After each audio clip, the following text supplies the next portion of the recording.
disappear fast. So watch your business interest closely. Know the state of your flocks and herds. Noon, ang yaman nabibilang sa dami ng tupa, sa dami ng alagain. Kaya nga, binibilang rin 6,000 flock, 6,000 oxen, 3,000 sheep. Napansin niyo ba yan? Kahit sa Job. In other words, may record sila. Marami sa atin, gastos ang gastos, hindi natin inaalam anong record natin, wala tayong accounting.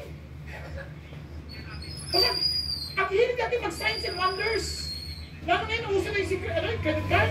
Sign ng sign. Pagkatapos yung wonder na yung statement of account, nagwa-wonder, ha? Saan na ako magbabayad? Paano ko mapapayaran ito? Walang ganon. You need to know where your money is going and where your money is coming from. You need to know how much is coming in. You need to know how much is going out. Nakukuha natin. Andun pa kayo. Kahit estudyante kayo, alam niyo dapat yun, magkano baon ko, magkano gastos ko. Naalala ko yan, God has been so good. Nung naging Christian ako, kasi tatay ko binibigyan ng baon sa akin, papunta lang, kulang pa eh. Biro niyo pamasahe ko papunta 6 pesos, ang baon ko 5 pesos. Type nyo? Magkano pa uwi? Ang galing ng Diyos. God gives ability to gain wealth. Yaman din naman ko, konti ang pera ko. God taught me, 1, huwag ka maingit sa mga classmate mo. Yung pera, nilalakad ko na lang. Kasi alam ko na pag ginastos ko, boss, nilalakad ko. Siya nakaipon ako ng isang araw, 5 piso, tama? Pati pabalik, padakad na. Isang linggo yan. Nakabili ako ngayon ng papel. Paninda. So nagtitinda ako ng papel sa mga classmates ko. Kaya naglalaro pa kayo, kuya? Exam, maubos ko yung paninda ko eh.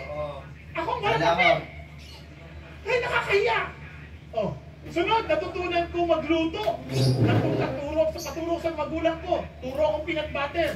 Kaya may kapital ako, binili ko ng peanut butter, ng mga raw materials, nagawa akong peanut butter. Nag-benta sa mga teachers ko. Wala akong libro, kaya sa library ako pumupunta.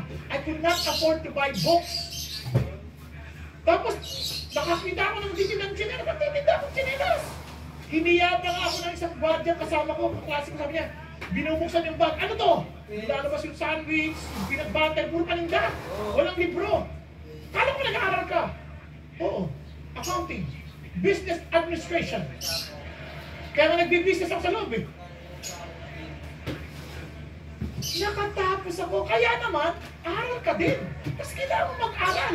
Kasi makaka-scholarship ka. Libre tuition fee. Another additional income. Kaya yung mga sabi, wala kasi kami pera, hindi kami makapag-aral.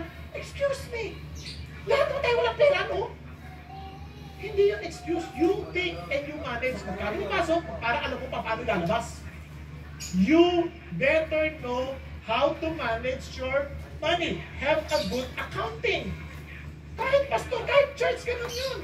Pinagka ka ng accounting, hindi mo overbite. Bahala na si God, bahala na si God, bahala na si God. Kaya tuloy niyan, bahala ka na rin. Nakuha ninyo? Hello? Huwag niyo sisisihin na ang Diyos pinabayaan kayo.